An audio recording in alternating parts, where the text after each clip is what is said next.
Saudamos os irmãos com a paz do Senhor, amém? Vamos louvar ao Senhor mais esse dia. Eu quero te dizer, irmão, que ainda que tudo diga que não, ainda que não haja flor no campo, se alegre em Deus. Porque ainda que tudo diga que não, o médico diga que não, a sua condição financeira diga que não, o poder de tudo, o controle de tudo está nas mãos do Senhor. E é Ele quem pode dizer sim ou não. E a palavra do Senhor diz que bondade e misericórdia nos seguirão pelos séculos dos séculos, por todos os dias das nossas vidas. Então o Senhor está conosco, amém? Ele está aí na sua casa nesse momento de culto, amém? Louve ao Senhor.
Meu irmão, não deixe o pecado roubar a sua comunhão com Deus, não deixe. Nada vale a pena trocar Deus por qualquer coisa desse mundo, não vale. Escolha sempre a Deus, amém? Senhor, eu nasci pra te chamar de Deus, eu nasci pra te chamar de Pai e andar do seu lado. Senhor, desde o ventre da minha mãe, eu sou povo exclusivo seu, eu sou abençoado, se vivo obediente. Mas todo dia o pecado vem e me chama, todo dia as propostas vêm e me chama, todo dia vem as tentações e chamam. Todo dia o pecado vem, mas eu escolho Deus. Eu escolho ser amigo de Deus. Eu escolho Cristo todo dia. Já morri pra minha vida, agora eu vivo a vida de Deus. Mas eu escolho Deus. Eu escolho ser amigo de Deus. Eu escolho Cristo todo dia. Já morri pra minha vida, agora eu vivo a vida de Deus. Senhor, eu nasci pra te chamar de Deus. Eu nasci pra te chamar de Pai e andar do seu lado. Senhor, desde o ventre da minha mãe, eu sou povo exclusivo seu. Eu sou abençoado se vivo obediente. Mas todo dia o pecado vem e me chama. Todo dia as propostas vêm e me chamam. Todo dia vem as tentações e me chamam. Todo dia o pecado vem, mas eu escolho Deus. Eu escolho ser amigo de Deus. Eu escolho Cristo todo dia. Já morri pra minha vida, agora eu vivo a vida de Deus. Mas eu escolho Deus. Eu escolho ser amigo de Deus. Eu escolho Cristo todo dia. Já morri pra minha vida, agora eu vivo a vida de Deus. Para nós viver é Cristo, amém, irmãos? É Cristo sempre, sempre. Deus poderoso, Deus, aleluia, exaltado seja o teu nome, ó Pai. Louvado seja, Pai. Não há Deus maior, não há Deus melhor,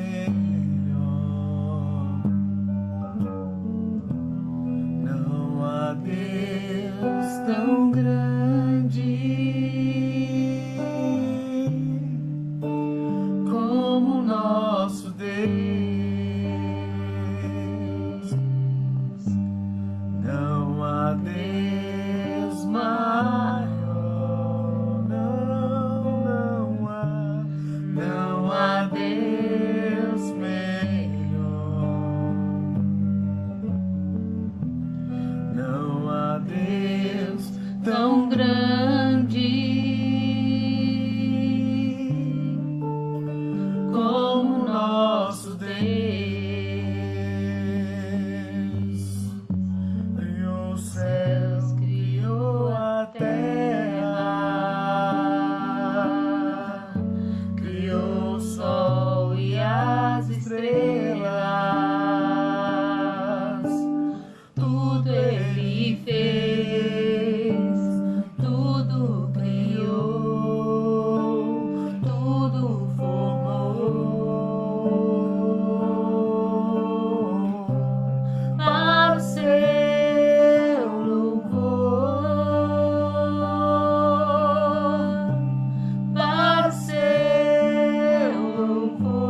Graça e paz, igreja! Mais um domingo maravilhoso em que vamos exaltar o nome do Rei, em que vamos glorificar o nome do Senhor. Amém? Quem fala é Pastor Rodolfo e hoje eu vou trazer uma mensagem para a igreja que tocou muito meu coração e eu tenho certeza que vai edificar tremendamente a sua alma. Hoje eu vou falar sobre mudança de mentalidade. Está muito em voga, inclusive, né? Muitos treinadores da alma, né? Aqueles coachings para melhorar a performance.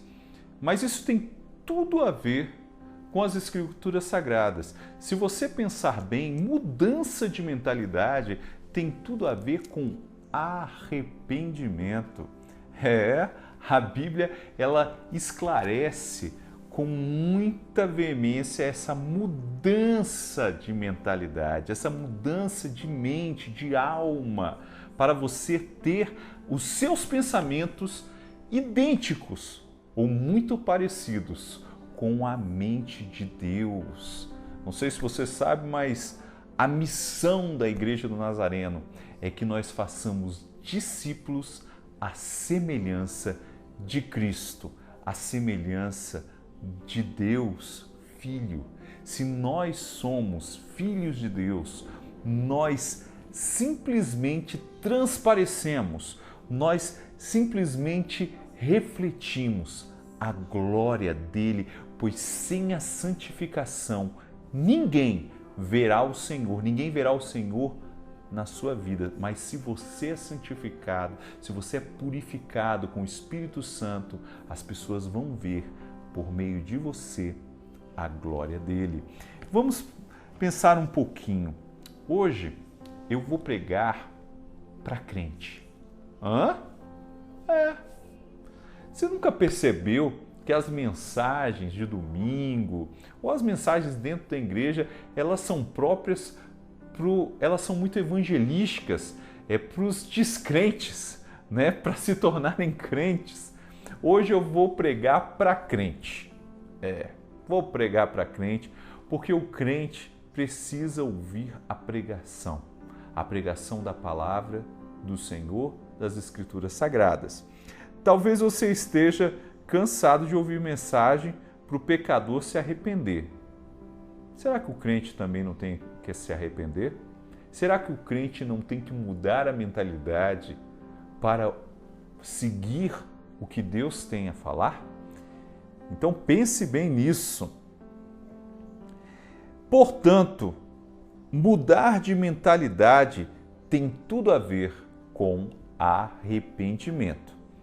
Eu vou trazer aqui uma máxima, uma mensagem, uma máxima para você. Para se arrepender, você precisa crer. Então toda pessoa que se arrepende é crente. Antes mesmo do arrependimento, a pessoa precisa crer. Crer que o arrependimento vale a pena, que o arrependimento traz significado para a sua vida e ainda há esperança.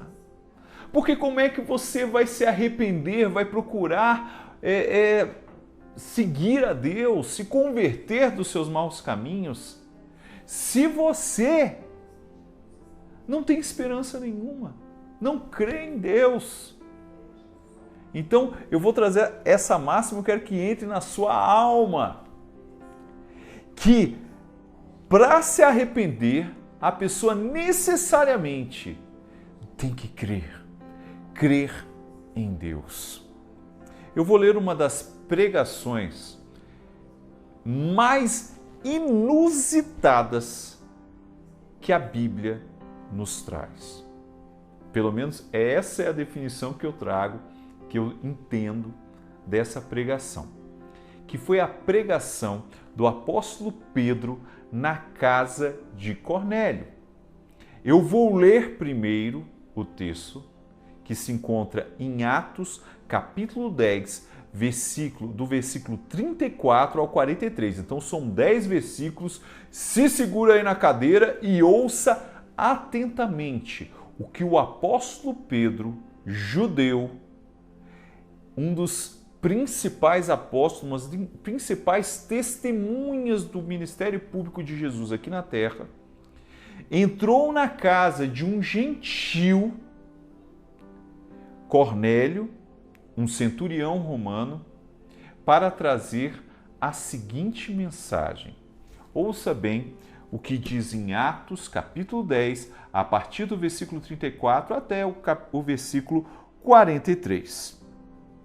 Então falou Pedro, dizendo: reconheço por verdade que Deus não faz acepção de pessoas.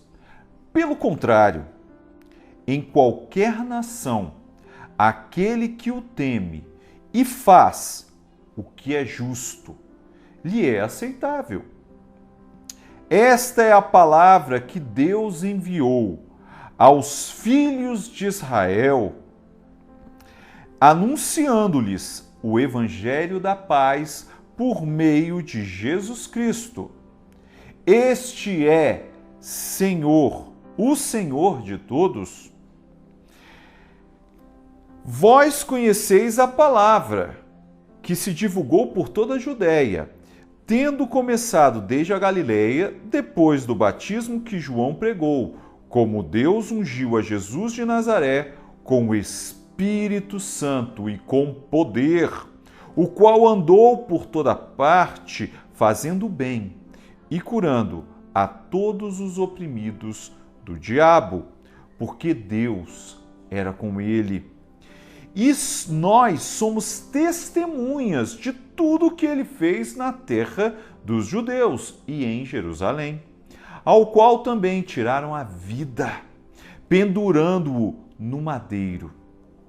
A este ressuscitou Deus no terceiro dia e concedeu que fosse manifesto, não a todo o povo, mas às testemunhas que foram anteriormente escolhidas por Deus, isto é, a nós, que comemos e bebemos com ele, depois que ressurgiu dentre os mortos, e nos mandou pregar ao povo e testificar que ele é quem foi constituído por Deus juiz de vivos e de mortos.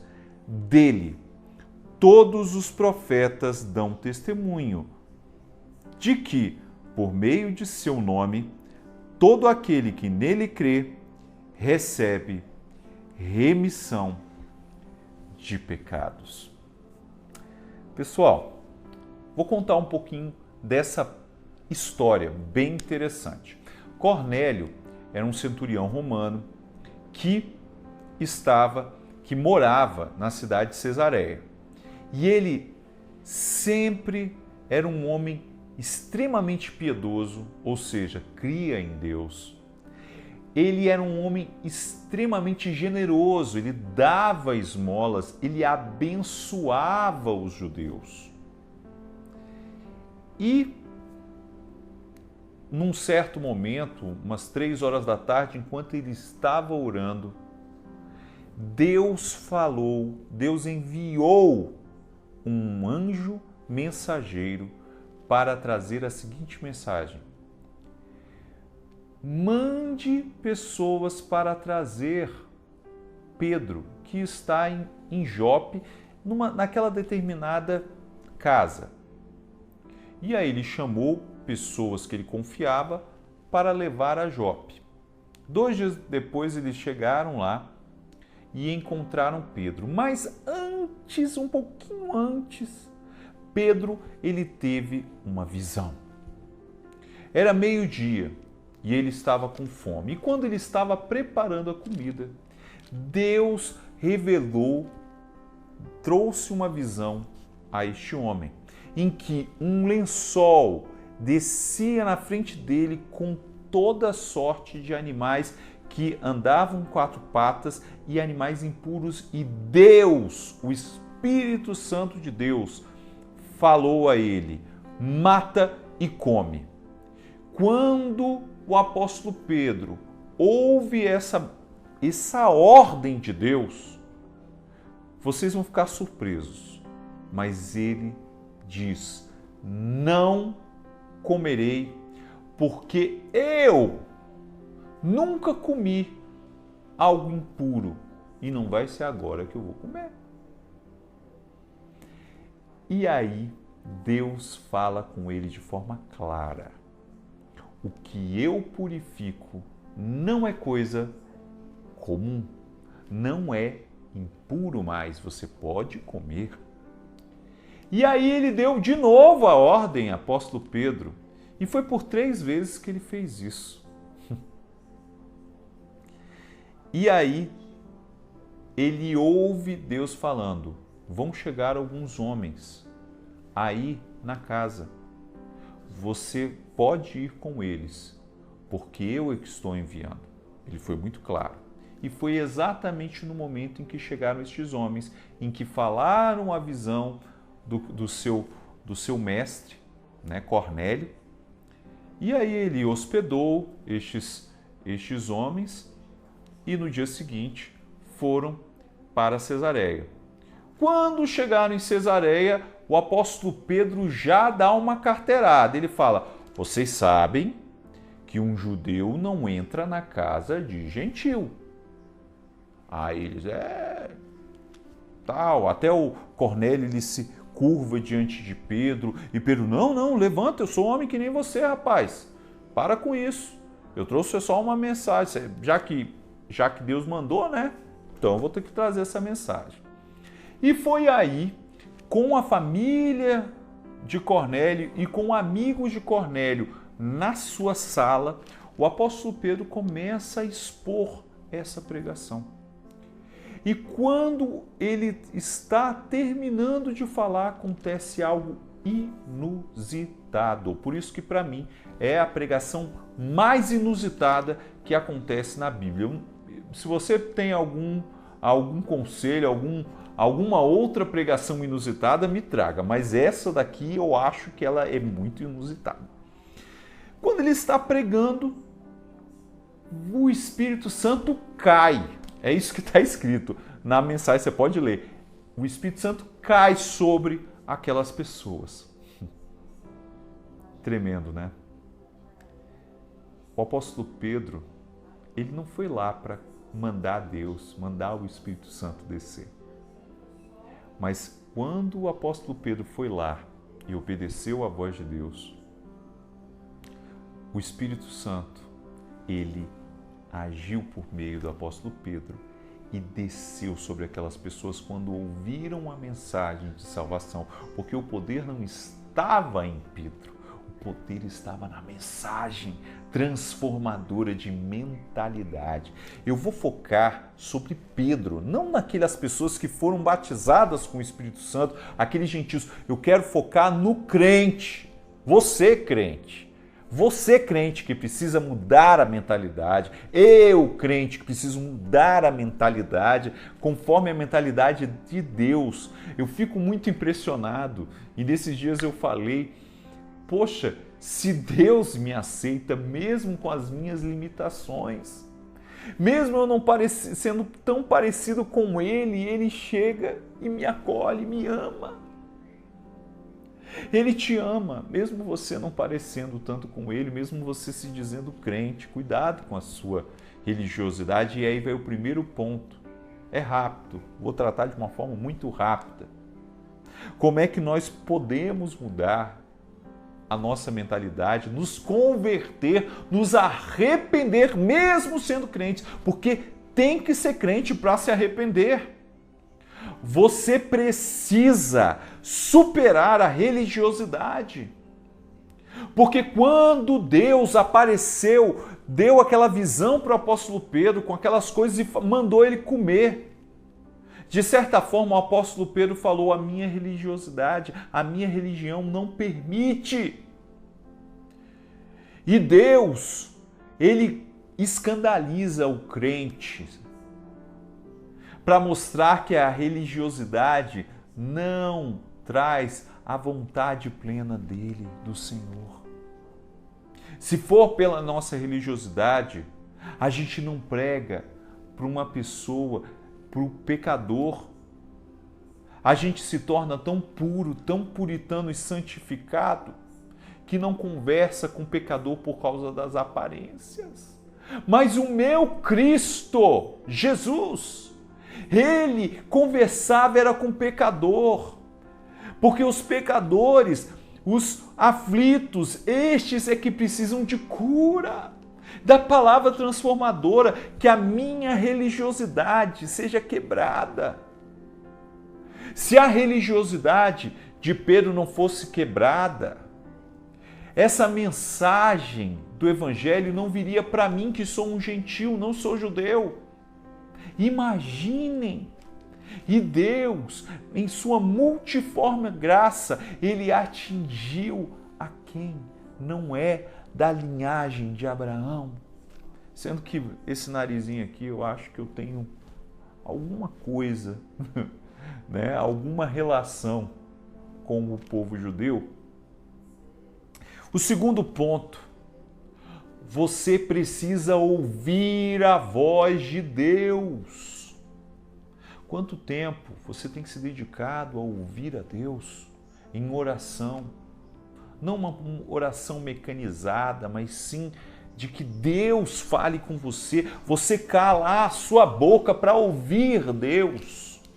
Ah, mas eu leio a Bíblia. Sim, mas quantas pessoas leem a Bíblia e não ouvem a Deus?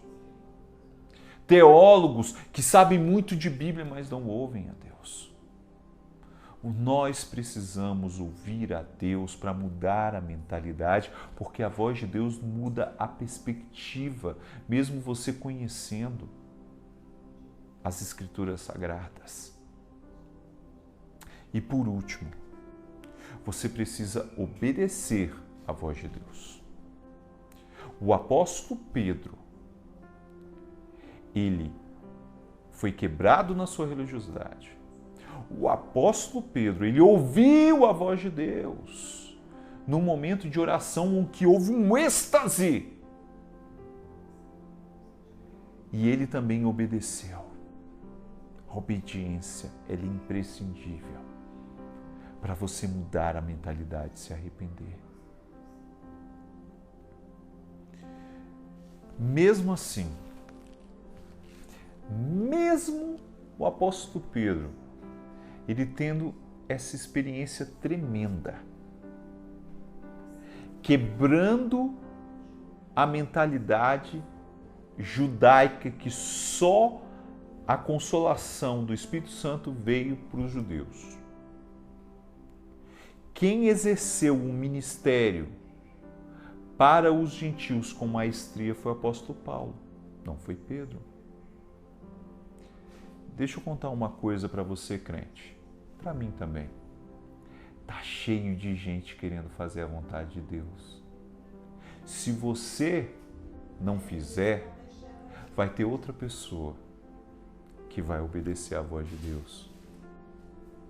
A gente tem que ficar muito atento, porque quantas vezes nós não estamos percebendo a voz de Deus e também não estamos obedecendo o chamado dele. Que hoje, meu irmão, que hoje, minha irmã, você seja desafiado a mudar a mentalidade, a se arrepender diante de Deus, porque Deus te ama. Deus te chamou para ser santo, Deus te chamou para ser santa, Deus te chamou para ouvir e obedecer à voz de Deus. Ele te ama e Ele quer fazer a diferença. Eu vou orar aqui. Se você gostaria de se arrepender, de se render à vontade de Deus, quebrar a religiosidade e ter essa intimidade com o Pai, eu gostaria que você ouvisse essa oração, sendo desafiado a se converter dos seus maus caminhos. Eu nasci no final da década de 70, e eu lembro que na década de 80, quando eu era criança, um homem que se orgulhava da sua masculinidade não usaria uma camisa rosa que nem essa. Só que houve uma mudança de mentalidade em que as pessoas entenderam que a cor da roupa, ela não corresponde, ela não representa se a pessoa é ou não é um homem que honra com a sua masculinidade. É uma quebra de paradigma. E hoje Deus quer quebrar paradigmas humanos, quebrar paradigmas que não têm a ver com a proclamação do reino dele. Santo Deus, e nós cremos na tua mensagem, na mensagem do seu evangelho, e como o Senhor falou com o apóstolo Pedro, um crente, um apóstolo, um portador da tua mensagem, nós te pedimos, fala conosco. Quebra toda a religiosidade que há em nós, Pai. Nós te pedimos, nós queremos e precisamos ouvir a sua voz, porque te garantimos e te pedimos, Pai, queremos obedecer o seu chamado. Paz do Senhor, amada igreja, chegou o nosso momento do dízimo e do ofertório. Dizimar e ofertar é um ato de amor. A Bíblia fala que o que ama dá também. E há um episódio na Bíblia onde Moisés é chamado pelo Senhor para reformar, na verdade, construir o tabernáculo. E ele pede ao povo para que possam trazer ofertas para que haja a construção daquele tabernáculo.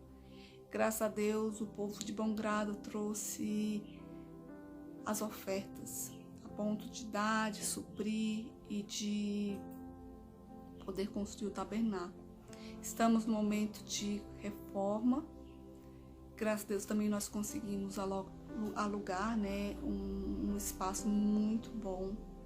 E digo, continue sendo fiel no seu dízimo, na sua oferta. Se você quiser fazer uma oferta de amor especial para este momento que nós estamos vivendo, procure eu, o pastor Michael. Eu queria deixar uma passagem que diz lá em Provérbios 11, 24, onde fala do cuidado em que nós temos que ter também, em que devemos também contribuir. Onde diz: há quem dê generosamente e vê aumentar suas riquezas, e outros retêm o que deveriam dar e caem na pobreza. A nossa vida é uma troca, é como se fosse a lei da semeadura. A gente colhe o que planta, que possamos investir no reino dos céus, investir em vidas, investir na família, né? Não podemos reter como aquele que recebeu os talentos, reteve e não multiplicou. Que possamos ser aqueles que multiplicam e investem em vidas. Que Deus te abençoe, no nome de Jesus. Amém? Graça e paz, igreja. Fala, pastor Rodolfo, e aqui é a Samira. E agora a gente gostaria de deixar um recado, que neste momento nós estamos em oração, pedindo a Deus uma direção na esfera ministerial, em que, graças a Deus, Ele respondeu no sentido de que o nosso tempo na congregação terminou. Agradecemos demais o pastor Michael, a pastora Gabriela, que nos acolheram com um amor tremendo, muita paciência e consideração, permitindo que nós nos envolvêssemos na igreja, com os irmãos. Não vou falar nominalmente os irmãos, mas cada um nós queremos declarar o nosso amor, a nossa admiração por cada membro da Igreja do Nazareno e em Águas Claras.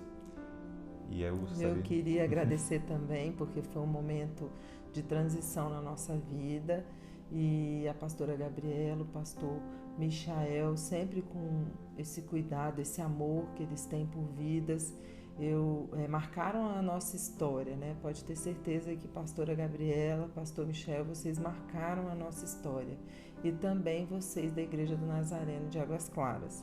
Contem sempre conosco, vocês ocuparam um lugarzinho assim muito especial no nosso coração, e essa igreja é uma bênção. Deus abençoe. Obrigada. Amamos vocês.